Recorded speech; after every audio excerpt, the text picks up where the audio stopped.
Bueno, buenas tardes a todos y bienvenidos a este foro de la Sociedad Española de Nefrología y de la Asociación de Personas con Enfermedad Renal, de ALCER. Y bueno, yo creo que se va a presentar un proyecto que para mí me hace muchísima ilusión y que es un proyecto magnífico porque se ha hecho para las personas con enfermedad renal, no quiero decir pacientes porque sé que a Dani no le gusta, pero con ellos, que es la forma en la que se deben de hacer las cosas. Entonces, como vamos justos de tiempo porque ha empezado ya un poquito tarde, pues vamos a hablar de este magnífico proyecto, la humanización en las unidades de hemodiálisis, y va a hablar en primer lugar Marta Puerta. Marta Puerta es una nefróloga que tengo la suerte de que trabaja en el mismo equipo que yo. Ella es toda humanidad y fue la que me ha promovido y ha liderado este proyecto de humanización. Y quién mejor que ella que contarnos el proyecto. Y ya os voy a presentar también, para no entrar y salir tanto por falta de tiempo, a Daniel Gallego, persona a la que admiro profundamente y que quiero mucho, que también ha sido el alma mater porque ha sido la persona con enfermedad renal que ha estado en este proyecto de humanización y que hablará después de Marta. Gracias.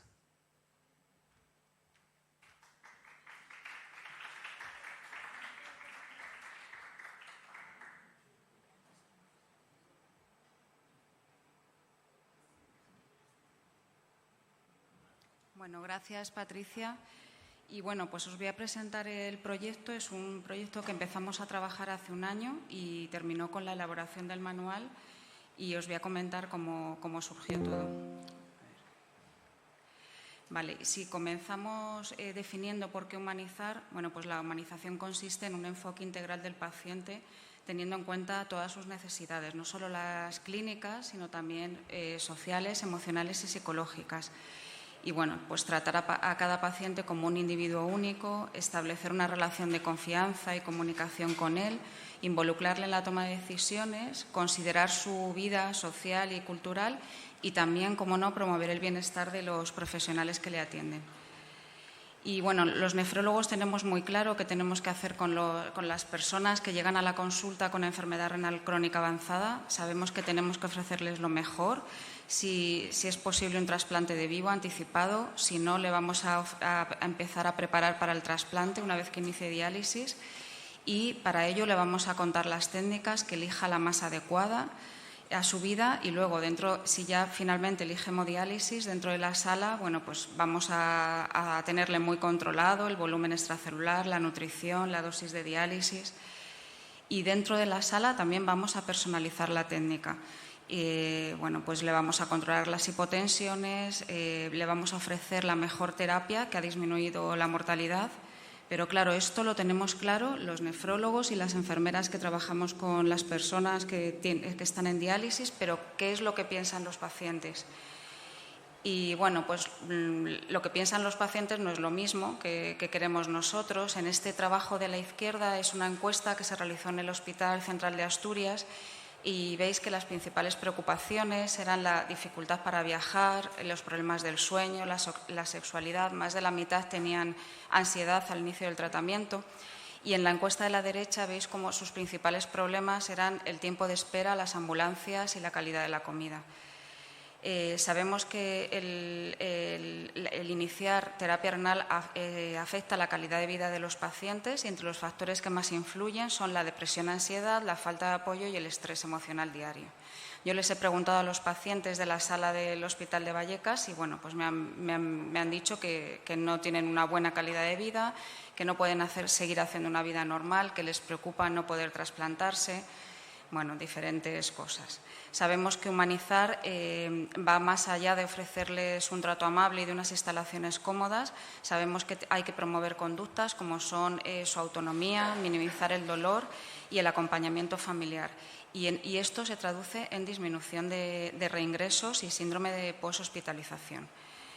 Bueno, hace 2 años acudí a un curso en el hospital de experiencia del paciente. Nos pusieron esta charla TED, que recomiendo, y conocí a este intensivista que se llama Gabriel Heras, Él explicaba cómo los médicos tratamos lo visible, pero lo invisible se queda muchas veces ahí y es lo que más les cuesta a los pacientes, el miedo, la ansiedad, el vacío y el dolor emocional. Y no tratar eso les produce las secuelas después del paso en UCI. Me puse a investigar, vi que tenía una fundación, que era la Fundación Humanizando la Sanidad, y que había ya varios servicios que habían desarrollado manuales de buenas prácticas.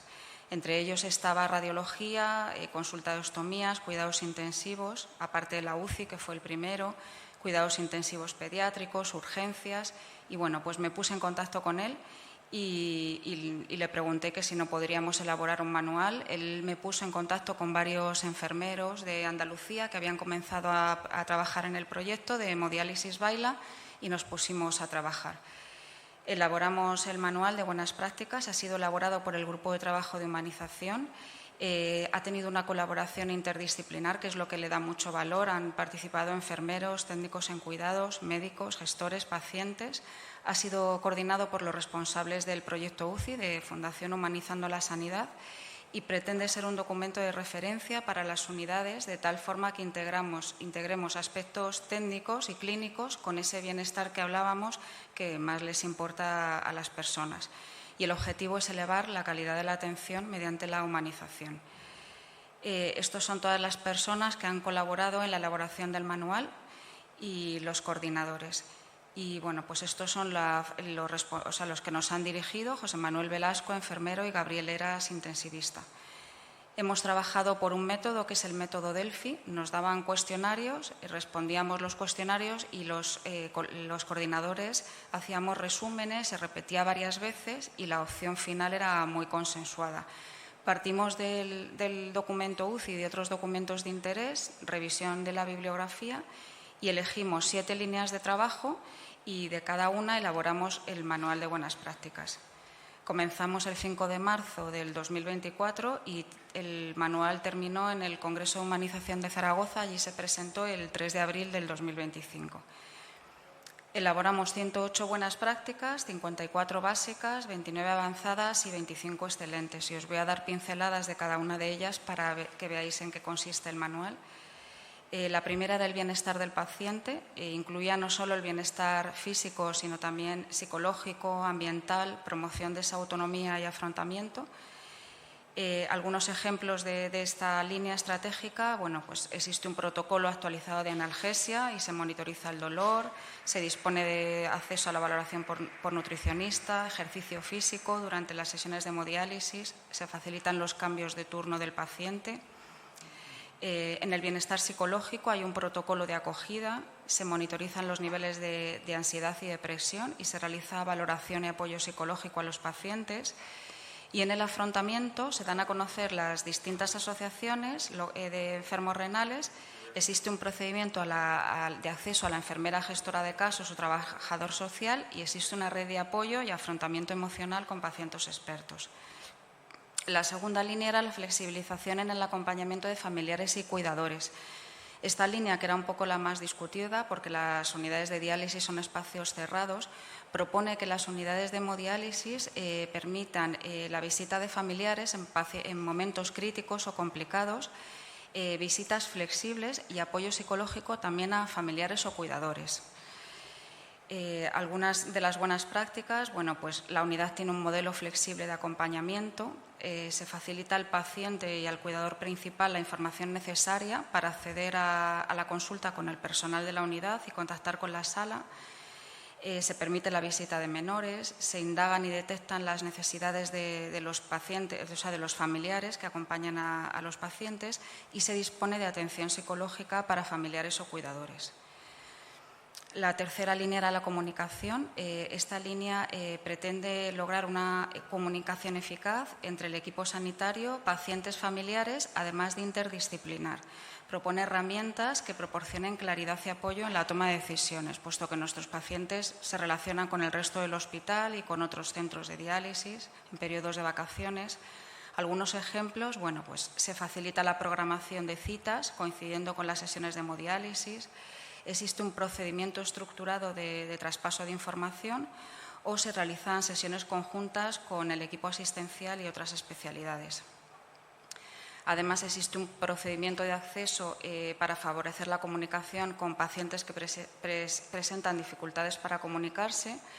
Se proporciona información periódica al paciente en condiciones de confidencialidad, no en la sala como muchas veces podemos hacer. Existe una persona coordinadora o personal de referencia, tanto médico, enfermera como técnico en cuidados, y se evalúa periódicamente la satisfacción del paciente y familiares con herramientas validadas. La cuarta línea, que eran los cuidados al profesional, que también son muy importantes, que muchas veces pasan desapercibidos, incluye maniobras contra el desgaste profesional, espacios de apoyo emocional y formación en comunicación. Existe un plan de acogida para los nuevos profesionales, existe un plan de formación individual para los profesionales que se incorporan, documento interno donde están recogidas todas las responsabilidades y competencias de cada profesional, la dotación de la plantilla es adecuada, se facilita la posibilidad de cambiar los turnos de trabajo, la actividad docente, formadora e investigadora, y se promueve la participación y la opinión de los profesionales en la organización de la unidad. Se promueven actividades grupales, se evalúa el clima laboral y se hace algo para solucionar si hubiera algún problema de desgaste profesional. Se dispone de una zona adecuada de descanso, existe un buzón de sugerencias y existe un protocolo de actuación ante incidentes críticos o traumáticos.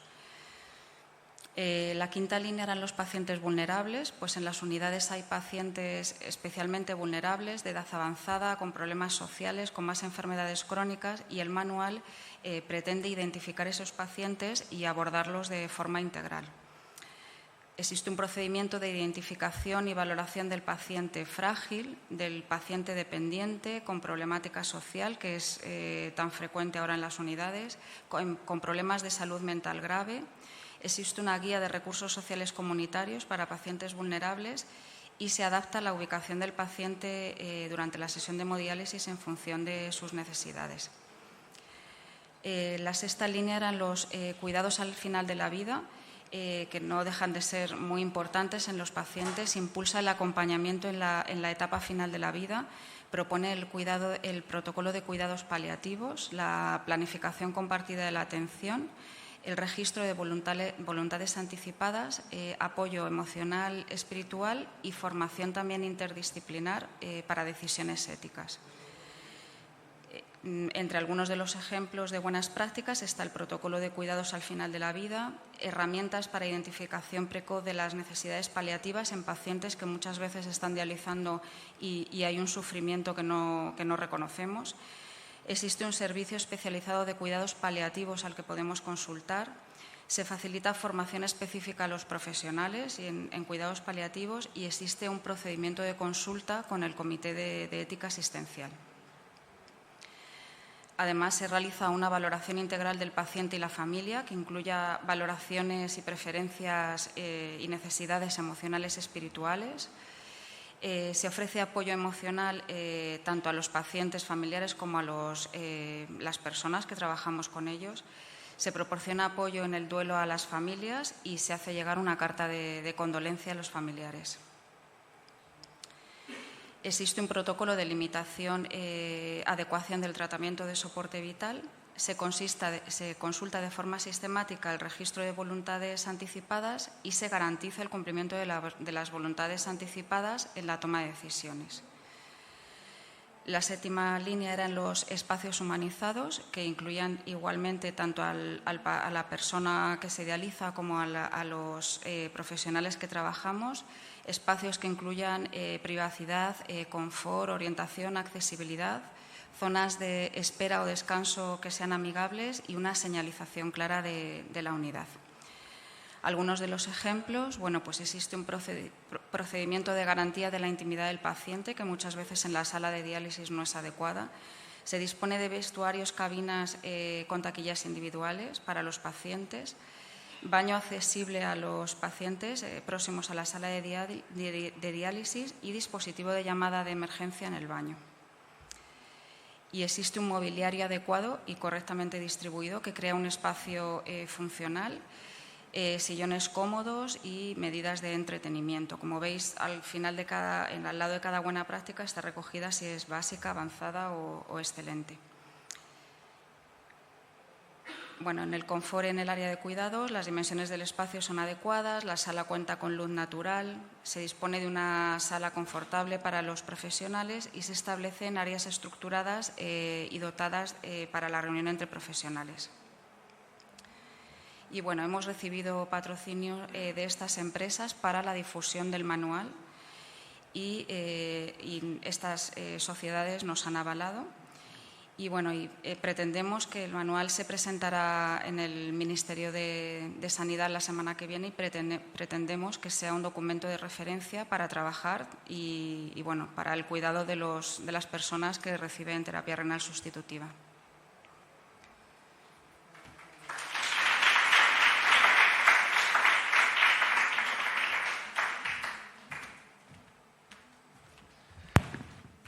Bueno, buenas tardes a todos y a todas. Yo como ya Marta ha desglosado el manual, simplemente voy a referirme a otras cosas, pero sí que es importante reflejar que creemos que la primera medida de humanización es siempre ver al paciente como persona, pero es que la segunda medida es ver al profesional también como persona. Por eso hemos incluido lo de los cuidados al profesional en este manual, que creo que es importante porque si estáis quemados los profesionales y quemadas, al final pues no dais una atención adecuada, ¿no?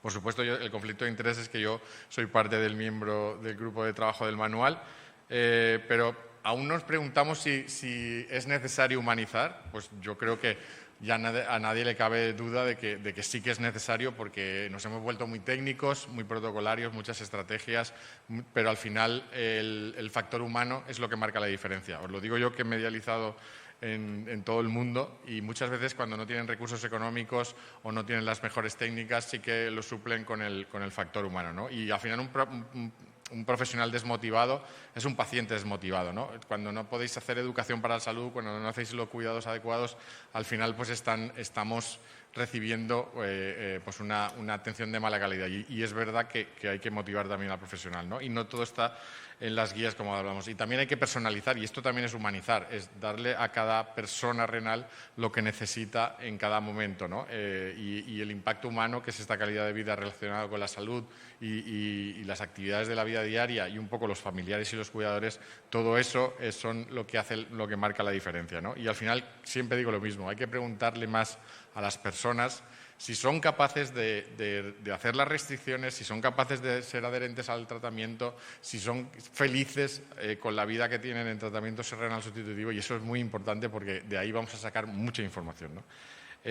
Simplemente en este QR os podéis descargar el manual si queréis. Lo digo porque ya lo ha enseñado Marta, pero bueno, que lo tenéis disponible ya en web, en redes sociales, y lo podéis descargar en este QR. Creo que es bastante completo. No me voy a parar. Sí que le quiero dar las gracias a todos los proveedores de diálisis y a todas las sociedades que han avalado el manual. Yo creo que es importante que estemos todos. Los que no están, no me preguntéis por qué no están, pero sí que he hablado con ellos, con Diaverum, por ejemplo, que es el mayor proveedor de diálisis de España, y creo que van a estar, creo que deben estar. Y al final esto es un documento vivo que queremos que cada año pues veamos el de las 108, de las líneas estratégicas que os ha mostrado Marta, ¿no? De estas 7 líneas estratégicas, que veamos qué medidas tenéis o no tenéis, qué medidas podemos mejorar, y por supuesto revisarlas y mejorarlas, porque al final siempre que sale un documento parece que dictamos ahí como la Biblia sentencia, ¿no? Y esto es un documento vivo que entre pacientes, profesionales y la industria vamos a mejorar seguro, porque en el día a día es cuando surgen las dudas, cuando realmente podemos mejorarlos. Las líneas estratégicas no las voy a comentar porque ya las ha comentado Marta, pero sí que quiero deciros que en cada línea estratégica hay como 2 o 3 páginas de bibliografía, que nos basamos en evidencia científica, y sí que quiero decir que en cada línea estratégica está introducida con un prólogo por distintos miembros del grupo. A mí me pidieron que hiciera, o yo pedí hacer la de flexibilización en familiares y cuidadores, porque lo tengo muy presente, y de verdad que creo que es una medida, sobre todo en las primeras sesiones de diálisis, que son tan traumáticas, que tú estás ahí aislado, que tienes tu sangre fuera, y realmente en un entorno que gente que no conoces y demás, creo que es importante que podamos, incluso en la conexión y en la desconexión, con las medidas de asepsia adecuadas, que hemos aislado a los pacientes por bacteriemia y no tiene mucho sentido porque ya en UCI y en otros sitios están flexibilizándolo, y creo que es importante que demos un paso adelante en ese sentido. Y yo quería también mostraros un poco lo que son las medidas, pero ya lo ha hecho Marta, pero sí que voy a incidir aquí que la semana que viene estamos en el Ministerio de Sanidad, en las salas A y B. Estáis invitados e invitadas los que estéis en Madrid y, bueno, a poder estar en la presentación oficial. Creo que incluyamos al Ministerio y desde arriba luego vayamos a las comunidades autónomas a presentarlo, el manual, y que realmente nos podamos acreditar algún día, ¿no? o ya pronto en este manual, y que demos esa certificación de básica, avanzada o excelente, y que eso será el futuro para que mejoremos, porque la calidad es un proceso infinito, ya lo sabéis, y que podamos realmente mejorar la calidad de vida y la calidad de los tratamientos de las personas con enfermedad renal en hemodiálisis, que creo que hace falta y es necesario. Y nada, muchísimas gracias por vuestra atención.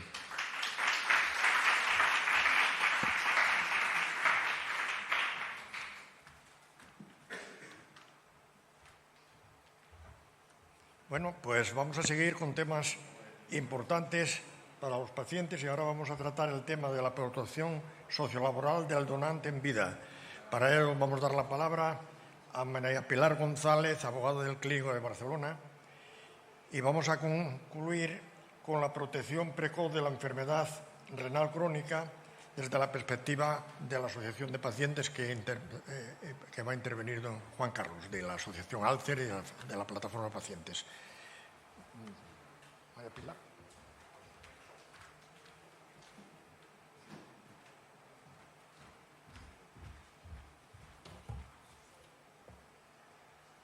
Buenas tardes a todos. En primer lugar, y muy brevemente, agradecer a la Sociedad Española de Nefrología haberme invitado, y concretamente a Alcer, por poderos explicar de forma muy breve, porque reconozco que es una tortura hablar de una ley justamente después de comer, es un poco duro, pero bueno, intentaré hacerlo lo más llevadero posible. A ver, yo os voy a hablar sobre esta ley, la Ley 6/2024, que se publicó el 21 de diciembre de 2024 en el Boletín Oficial del Estado y que entró en vigor el 3 de marzo de 2025. O sea, es una ley que actualmente tiene una vida de 7 meses y medio aproximadamente y es plenamente aplicable en nuestro ordenamiento jurídico. Si nos leemos la exposición de motivos, el legislador lo que tiene en cuenta, y parte de la base de que España, el sistema de donación de órganos es un sistema referente a nivel mundial y el cual está integrado dentro del sistema nacional. Y también tiene en cuenta de una forma especial, dada el objeto de la ley, que es la protección de las personas donantes en vivo, que la donación en vida de órganos es un recurso fundamental y vital en nuestro sistema de donación de órganos. Y a tal efecto, esta ley es un ejemplo del compromiso del legislador de reforzar de una manera mayor todas aquellas carencias o consecuencias que hasta ahora se venían produciendo, especialmente a nivel laboral y a nivel económico, para aquella persona que de forma altruista decide donar un órgano para mejorar las condiciones de vida de otra persona. Entonces, ¿cuáles son los objetivos de esta ley? En primer lugar, actualizar el marco normativo que teníamos hasta ese momento, que viene conformado por una ley antigua ya del año 79, si no recuerdo mal, y luego también un Real Decreto que se ha ido renovando y el último que tenemos vigente es del año 2012. Esta normativa ya establecía una protección jurídica y económica y social de los donantes vivos de órganos, pero era claramente insuficiente. Entonces, esta normativa refuerza y, además, se alinea con las directivas europeas, especialmente la Directiva 2010/53, para coger los mandatos que establece el Parlamento Europeo, que hace a los Estados miembros para que todos los Estados adopten todas las medidas que sean necesarias a nivel legislativo para minimizar todos los riesgos físicos, psicológicos, sociales y financieros que van asociados al proceso de donación. Y, en definitiva, lo que pretende el legislador es fortalecer de una forma más relevante, si cabe, el apoyo integral al donante, incrementando tanto esta protección como la confianza social en el sistema de trasplantes. ¿Y cuáles son estas medidas protectoras? Pues bien, la ley parte de la base de que todo proceso de donación conlleva una intervención quirúrgica a la que el donante se ha de someter y, evidentemente, ha de estar privado. Va a recibir una asistencia sanitaria y durante este proceso va a estar privado de la posibilidad de asistir a trabajar durante una temporada. Entonces, lo que hace es configurar un régimen especial de protección para poder otorgar una cobertura lo más amplia posible. ¿Y qué es lo que hace? Esta ley, básicamente, la primera novedad, que es una de las más importantes, es reconoce una nueva categoría especial de incapacidad temporal por contingencias comunes. Hasta ahora teníamos la reconocida, en una situación de baja por donación de órganos, era una situación de baja normal, como cualquier otra, por enfermedad común, pero lo que hace el legislador es reconocerle esta categoría especial. ¿Y qué incluye esta nueva categoría? Incluye todas las fases del proceso de donación, es decir, desde la preparación médica previa a la cirugía, que en muchos casos es necesario administrar una medicación o preparar al donante para que la futura donación se realice en las mejores condiciones posibles, hasta incluyendo también el momento en que el donante ingresa, previa a la intervención quirúrgica, como durante todo el proceso hasta que se produce la recuperación y recibe el alta médica. Además, esta situación de incapacidad va a dar derecho al donante a recibir un subsidio que va a ser una prestación económica del 100% de la base reguladora, que es equivalente al que cada trabajador tenga en función de su categoría profesional, eliminando así cualquier merma salarial que pudiera derivarse de este proceso de donación. El nacimiento del derecho se establece a partir desde el primer día de la baja laboral hasta el día de la alta médica por curación. Este subsidio, y en esto lo remarco especialmente porque hay un poco de confusión, no es a cargo de la empresa, ¿de acuerdo? Es a cargo de la entidad gestora o la mutua colaboradora. Y lo remarco especialmente porque es un aspecto que lo diferencia de una nueva medida que luego explicaré, que son los permisos retribuidos. Otra de las características de esta nueva categoría especial es que durante el tiempo que el trabajador va a estar en esta situación de incapacidad, el empresario sí que tiene la obligación de seguir cotizando por este trabajador. No le paga el subsidio, pero sí que tiene la obligación de mantener la cotización del trabajador y es a cargo de la empresa.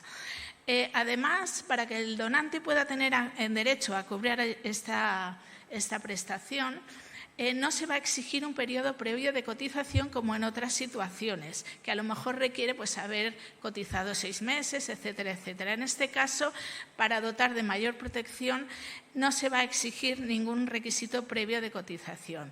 Además, el legislador establece que esta situación de incapacidad va a cubrir tanto los días consecutivos e ininterrumpidos de la recuperación como todos aquellos días discontinuos o aislados en que el donante va a recibir asistencia sanitaria y se vea impedido para acudir a trabajar porque sea necesario realizar actividades preparatorias o exámenes médicos, etcétera, etcétera.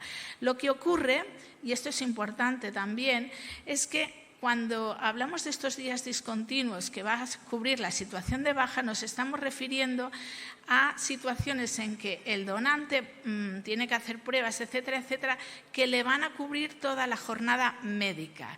Eso sí va a estar cubierto por la situación de incapacidad. Y lo remarco porque luego, cuando hable de los permisos retribuidos, veréis que hay un matiz que los diferencia. Además, para ampliar esta cobertura al mayor número posible de personas, esto no se va a extender a los trabajadores tanto del sector público como del sector privado. Es decir, a trabajadores que están regulados en el Estatuto de los Trabajadores y que además hace referencia a cualquier régimen especial, autónomos, trabajadores del hogar, deportistas, etcétera, como también a los funcionarios públicos. Y a tal efecto, esta norma lo que hace es introduce toda una serie de modificaciones legislativas, tanto de la Ley General de la Seguridad Social como de las correspondientes homónimas, que hacen referencia, por ejemplo, a las Fuerzas Armadas, a los funcionarios civiles del Estado, a los funcionarios de la Administración de Justicia e incluso a los trabajadores del sector marítimo y pesquero, a los efectos de que abarque al mayor número posible de personas. Y otra de las novedades que os he adelantado antes son los permisos retribuidos. A ver, el legislador es consciente que además del proceso estricto de donación, de ingreso y recuperación durante este periodo, a veces el proceso de donación, bueno, a veces no, en la mayoría de ocasiones, requiere la realización de una serie de actos previos que son de diferente naturaleza, por los cuales el trabajador se va a ver obligado a ausentarse de la jornada de trabajo durante toda una parte o toda la jornada, pero que al ser actos o actuaciones o pruebas que no comprenden la totalidad de la jornada médica, no quedan amparados por la situación de incapacidad y, por lo tanto, se configuran como permisos retribuidos, que es diferente. Es decir, son permisos laborales que, en primer lugar, solo van a ser por el tiempo necesario e indispensable y siempre que vayan a tener lugar dentro de la jornada laboral. ¿En qué está pensando la ley? Está pensando, por ejemplo, en todas aquellas sesiones informativas a las que los donantes van a acudir o tienen que acudir para ser informados pues, de los riesgos o de las consecuencias de su decisión, los riesgos que asumen tanto él como el receptor, así como de las contraindicaciones que pudiera haber e incluso de todas aquellas actuaciones o situaciones que tiene previsto el centro para el supuesto de que se diera la contingencia que en el momento en que se ha extraído el órgano por los diferentes motivos no pudiera ser implantado en el receptor previamente elegido. Pues bien, además también está pensando estos permisos retribuidos para cubrir todas aquellas pruebas médicas, exámenes, estudios preoperatorios que lo que he comentado, que a lo mejor requiere unas horas de ausencia del trabajo y sobre todo también para que el donante pueda formalizar, tal y como establece la normativa, el consentimiento informado de una manera libre, consciente, desinteresada y formalizarlo especialmente ante el juzgado de primera instancia del domicilio donde se va a realizar el trasplante, que es lo que prevé la normativa. Estos permisos retribuidos, a diferencia del subsidio anterior que os he explicado, que son a cargo de la entidad gestora, sí que son a cargo de la empresa. O sea, es el empresario el que va a hacer frente a estos permisos retribuidos. Son aplicables tanto al sector público como al sector privado, precisamente para garantizar la igualdad de los derechos de los trabajadores. Y lo único que requieren es que se notifique con carácter previo al empresario y después que se justifiquen a posteriori. Además, la ley establece la obligación de los centros sanitarios de ofrecer un seguimiento clínico completo al donante, asegurando una recuperación satisfactoria y minimizando las complicaciones posteriores a la donación. Establece la obligatoriedad de proveer de información detallada sobre los riesgos y procedimientos antes de la donación, cosa que, bueno, que se remarca, pero yo creo que siempre se ha hecho, pero se incide especialmente en ello. Y con ello lo que se pretende también en última instancia es reforzar la confianza social en el sistema de trasplantes. Toda esta normativa, nos explica la ley, que está inspirada en los principios de necesidad y eficacia, dado el interés general que estas medidas se establecen para el sistema de donación de órganos. Se basan en el principio de proporcionalidad, en el sentido de que contienen la regulación imprescindible para conseguir estos objetivos, de los que os he comentado al principio. Es principio de seguridad jurídica, en la medida en que incorporarlo en el ordenamiento jurídico a través de una normativa implica que han de ser aplicadas estas medidas por todos los agentes. Y, además, principio de eficiencia al evitar la imposición de cargas administrativas y procurar una mejor gestión de los recursos públicos. Y como consideraciones finales, lo importante es que esta ley lo que hace es, como he dicho al principio, reforzar la protección económica, es el eje central de la normativa, eliminando las barreras financieras que pudieran disuadir a los posibles donantes, la medida en que el legislador, como ya he comentado, considera que la donación de vivos es un recurso vital y fundamental. Se refuerza, por tanto, el compromiso con la donación altruista, con el objetivo, en primer lugar, de incrementar el número de donantes vivos al reducir las barreras económicas, mejorar la calidad de vida y las condiciones médicas de los donantes durante todo el proceso y posicionar a España como un modelo aún más avanzado en la protección legal y ética para los donantes de órganos y tejidos. Y como consideración final, cabe comentar que la ley tiene una disposición adicional única en la que establece que el Gobierno, en el plazo de 2 años, debe valorar los efectos de la aplicación de esta normativa a los efectos de comprobar si realmente se ha producido un incremento real y tangible del número de donantes y también a los efectos de valorar si se pueden ampliar esta protección a otros colectivos que con esta ley hayan quedado fuera de su protección. Y hasta aquí, pues, mi explicación muy breve de la normativa.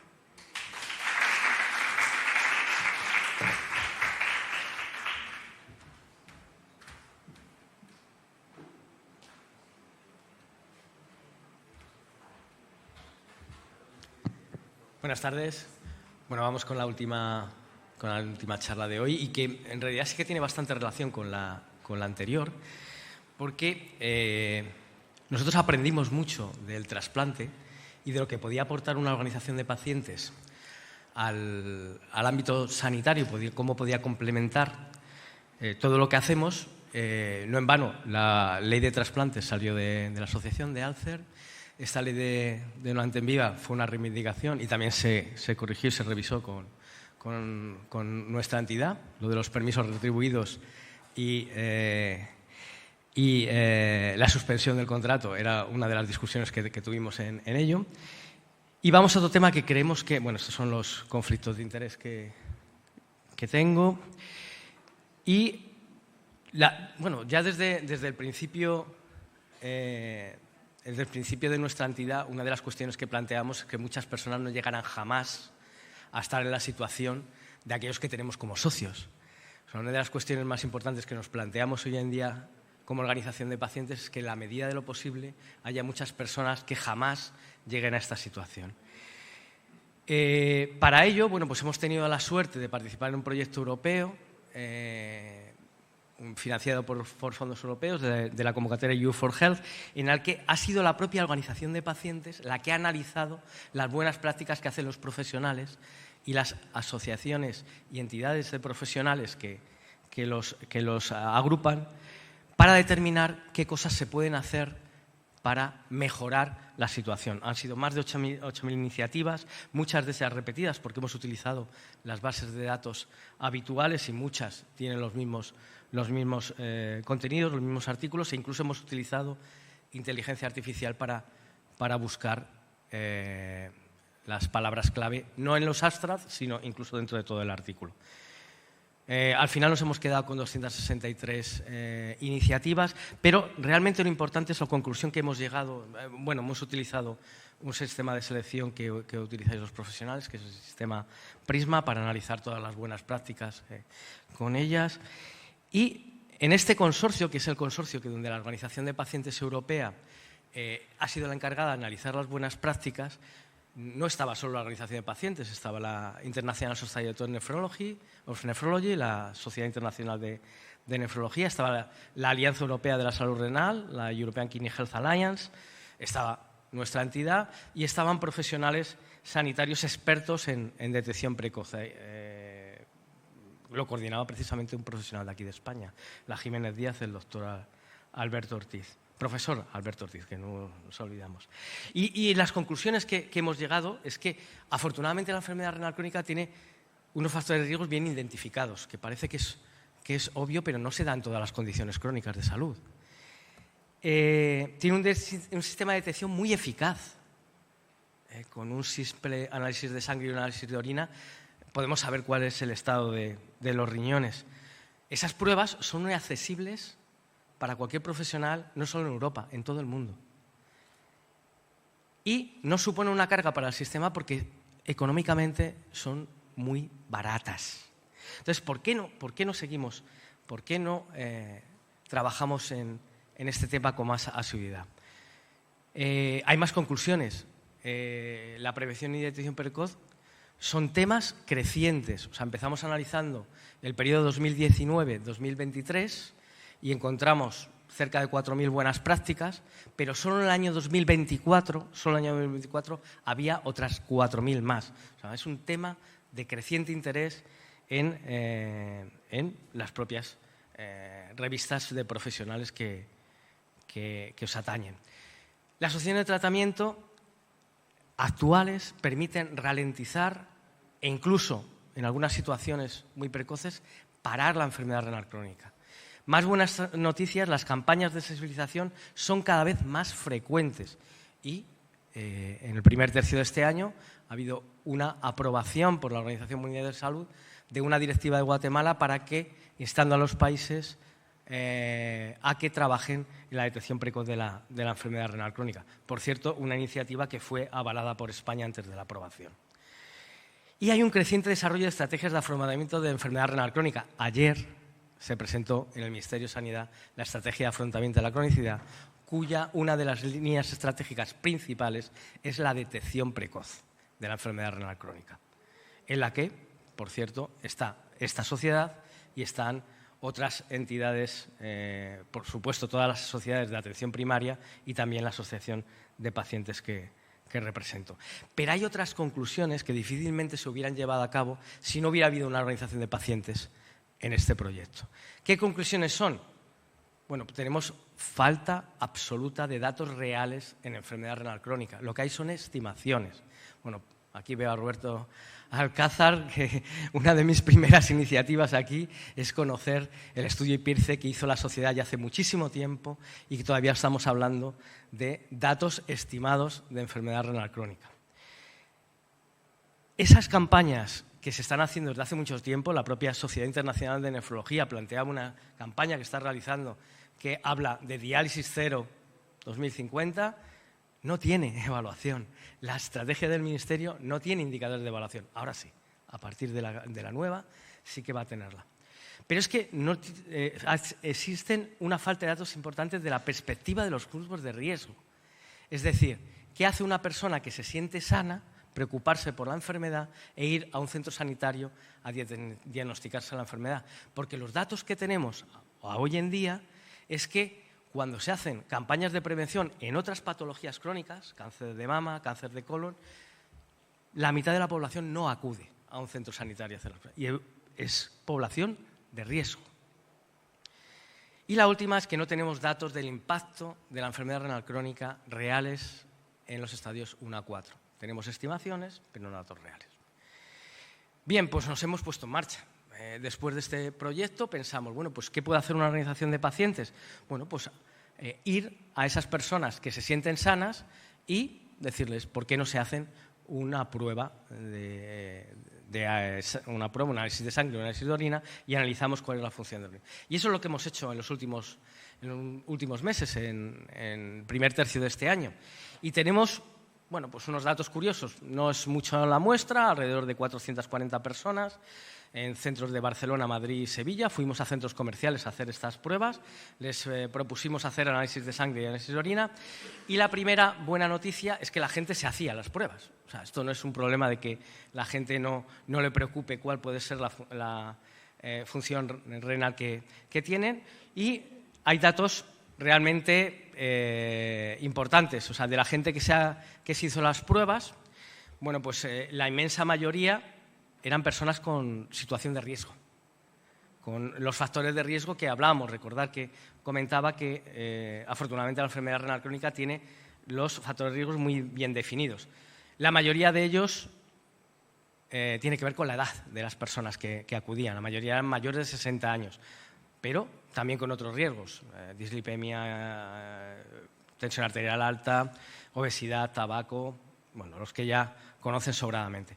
Y esto es importante porque bueno, pues más del 40% de las personas que se hicieron la prueba, el análisis de sangre y el análisis de orina, pues estaban en situación de riesgo según las guías que utilizáis, ¿no? las guías CADIGO.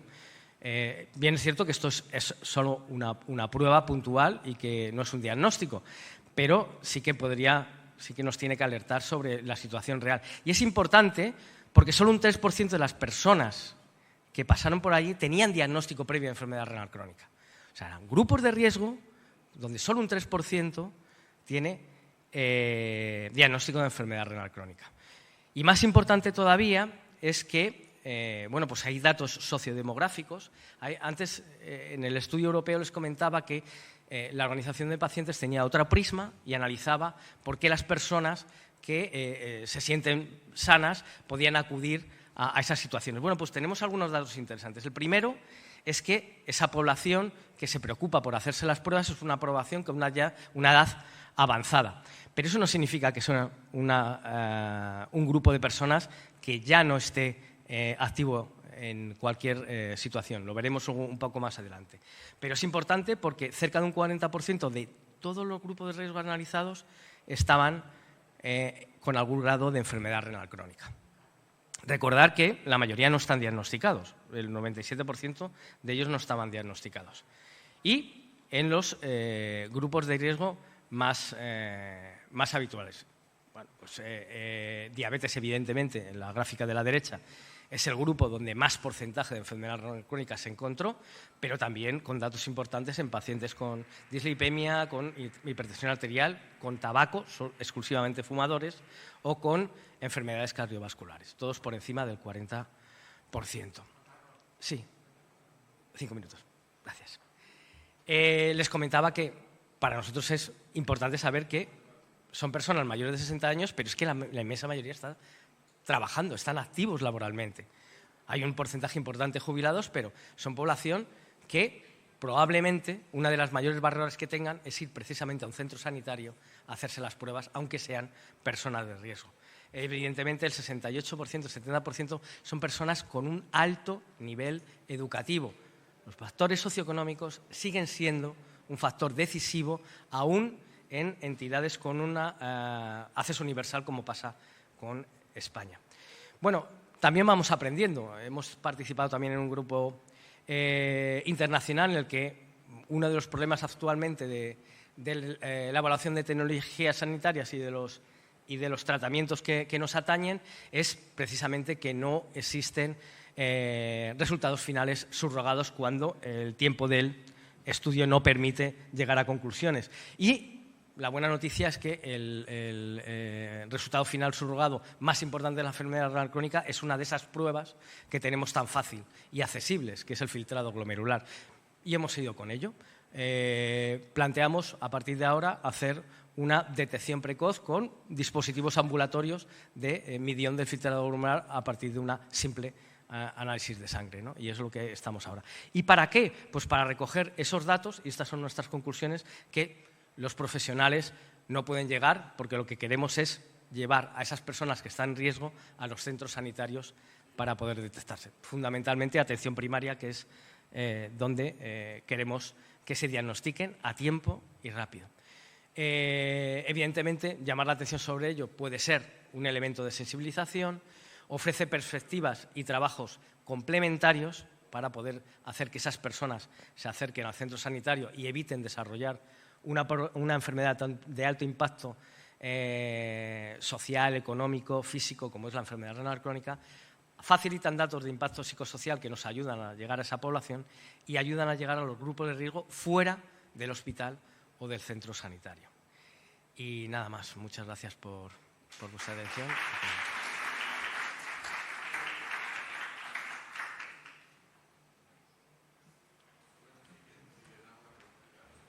Bueno, nos hemos ajustado bien al tiempo. Los ponentes, si hacen el favor que se suban a la tarima. Y tenemos 5 minutos para hacer cualquier pregunta a cualquiera de ellos. Estáis en tiempo y en forma. Preguntas. Buenas. Yo soy Sara, soy nefróloga en el Hospital de Ellín, que es un comarcal en la zona de Albacete. Y quería, conocía lo que era la página web y todo esto de las buenas prácticas, y la verdad es que es una ilusión que tengamos una hecha para hemodiálisis. Pero me ha llamado mucho la atención que, mencionando que una de las cosas que los pacientes más reclaman o más afecta a su vida cuando empiezan la hemodiálisis es lo de las ambulancias y los traslados, y creo que en el documento no se pasa de puntillas en el tema y no se refleja en una de las preguntas ni se da esa cobertura. Y creo que es bastante importante. De hecho, en diciembre de 2023 se publicó un artículo en El Mundo con un mapa de dónde hay problemas con el acceso a la diálisis, y en la zona, por ejemplo, de mi área, 2 pacientes fueron entrevistados, llevan muchos años intentando dar visibilidad en el tema sin respuesta, y seguimos en esas, porque no tenemos visibilidad ni con estas cosas ni ayuda a estos pacientes. Entonces, era un poco dar esa señal de que hay áreas que tardan mucho en llegar, una hora y media, 2 horas. No, somos plenamente conscientes. Yo he estado 21 años en centro dializándome, o sea que soy plenamente consciente que el transporte sanitario no urgente es uno de los mayores problemas que da siempre. No lo hemos metido porque la gestión del transporte sanitario depende, no sanitario no urgente, depende de cada centro, o sea, y no depende de la unidad de diálisis muchas veces, depende del concierto que haya con las ambulancias. Incluso los propios Alcer también tienen esa gestión del transporte de diálisis. A veces se hace con ambulancias, a veces se hace con taxi, a veces funciona mejor, a veces funciona peor, y tenemos las reclamaciones muchas veces cuando lo hace el Alcer propio, y sabemos que es fuente porque las rutas no son fáciles, se junta a pacientes de rehabilitación con pacientes de diálisis y se tiran horas. Lo sabemos perfectamente, pero no lo queríamos incluir porque es que... Sí, pero el problema, yo hablo de que la distancia no es el problema de la ambulancia, es que la sierra... de por sí tiene que hacerse no sé cuántos kilómetros, porque no hay centros distribuidos de forma estratégica a nivel de España. Sabemos la problemática que tenéis en Ellín, y de hecho, bueno, que nuestra reclamación es que en zonas rurales, por eso queremos fomentar también más técnicas domiciliarias y que la gente no tenga que acudir al centro, pero que sabemos perfectamente, que somos conscientes, no te preocupes, que también, y precisamente en el reportaje del Mundo también nos preguntaron a nosotros, por supuesto, y dijimos que la problemática es precisamente esa, ¿no? Que hay gente que se tira 2 horas o más para llegar al centro sin hacer ruta por otros sitios. Sí. O sea que sí, lo sabemos perfectamente. Pero gracias por tu aportación. Sí, porque ya digo, pues que podéis preguntarnos, porque los pacientes de allí ahora mismo no se sienten respaldados, y de hecho necesitamos un soporte en esta parte, por la SENI y por Alcer. Gracias. ¿Más preguntas? Bueno, es un comentario muy rápido para Marta, que me ha encantado la sesión. Es si hay planes para introducir estos criterios tan excelentes en los criterios de acreditación de las unidades de diálisis, que yo creo que es fundamental, que habrá que ponerlo. Y luego, en relación a la detección precoz, felicitar a Juan Carlos y a Alcer por la iniciativa. Llevamos muchos años intentando dar visibilidad a atención primaria, yo creo que lo hemos conseguido, pero el problema de la visibilidad a la sociedad, ese es el principal problema que tenemos ahora, y ahí es donde más entran las asociaciones de pacientes que no nosotros. Muchas gracias.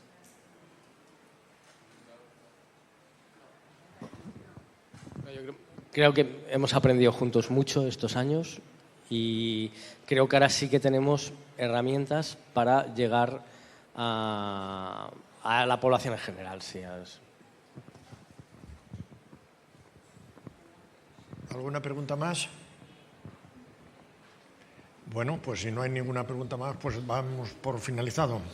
Estamos en hora y bien. Muchas gracias.